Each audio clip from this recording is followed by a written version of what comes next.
เพื่อทุกโกหกหน้าตามันโดดได้บ่ใจมันโดดปะก็รอจับจิตฟังใจใจหนึ่งก็แสนจะแค้นเธอคันเมนพอแล้วยางขนาดนั้นจะลูกพอแล้วเสียไปแล้วสองปีไปพอสุดท้ายโอ้อันนั้นใส่แม่ป่ะพอแล้วเสียคนกะลิ่นแล้วนะมันไม่ได้เป็นแล้วผ่านมาเลย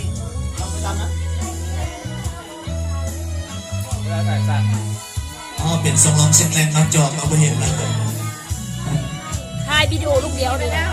ผู้ยินดีมาแล้วหัวใจดังไฟสูงสุดเธอลวงเอาไปได้แล้วเด้อเด้อยอมแล้วยอมจำนวนฟ้าดินเมื่อเจอมาตอนสามฟองสุดเดียดสายไป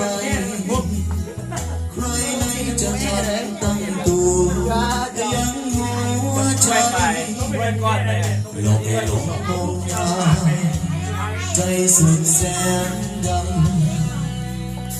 อยู่ดีพูดมาด้วยว่ามีลูกสาวแล้วห่าวเนี่ยเป็นบ่ได้เรื่องนะกินแล้วห่าวนอนแล้วบ่ได้เรื่องในยามสงสารไม่ติดสักครั้งก่อนจะรักทำไมไม่บอกน้ำตาพาหลอกให้หลงเดินตามลุกตัวถลังใจจริงๆเธอน่ารักเธอรู้เต็มเอาเล่นผมเป็นป้อมเลนโบมาป่ะใหญ่จริงมาเพื่อโกหกหน้าตาแก้วเสียงออกอยู่วะใจกระเด้วเสียงออกอยู่วะจำจิตฝังใจนางใกล้แล้วมันดูดเลยเราต้องได้ยืดไหนเราต้องได้ยืดจริงๆเธอน่ารักเธอรู้เต็มอกใหญ่จริงมาเพื่อพูดโกหกหน้าตาใจหนึ่งก็รอจำจิตฝังใจใจหนึ่งก็เสร็จจะแค่เธอจะเลือกใครล่ะ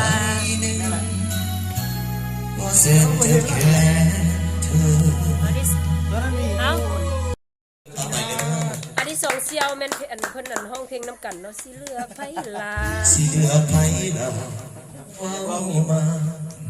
ระหว่างสิคนเพลงนี้ซ้ำ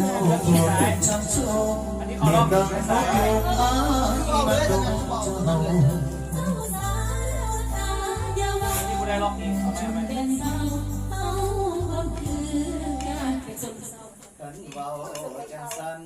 บกได้เลยในลาวดี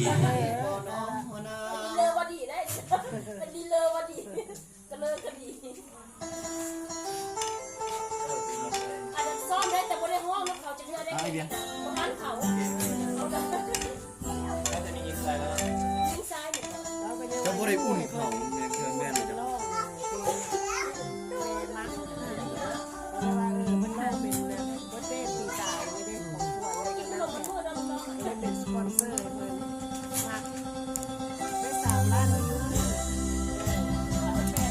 พิเศษที่แม่เด้อเนาะ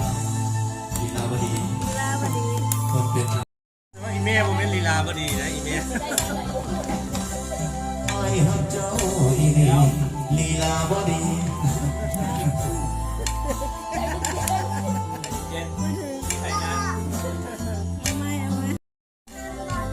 ไอ้ฮักเจ้าอีนี่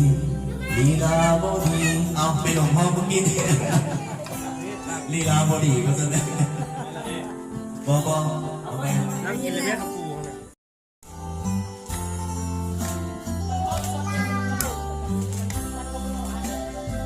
ไอ้ฮักเจ้า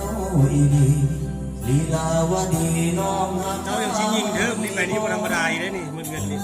ยิงเทิมตัวนี้ไปนี่โอ้ยโยกอะไรเลยแต่ว่าได้แล้วเอาตัวนี้มันลอดจากก้อนแต่ว่าต้องเห็นชุดใดมันต้องไปคิดว่าเทียบก่อนเลยต้องเห็นชุดใดก่อน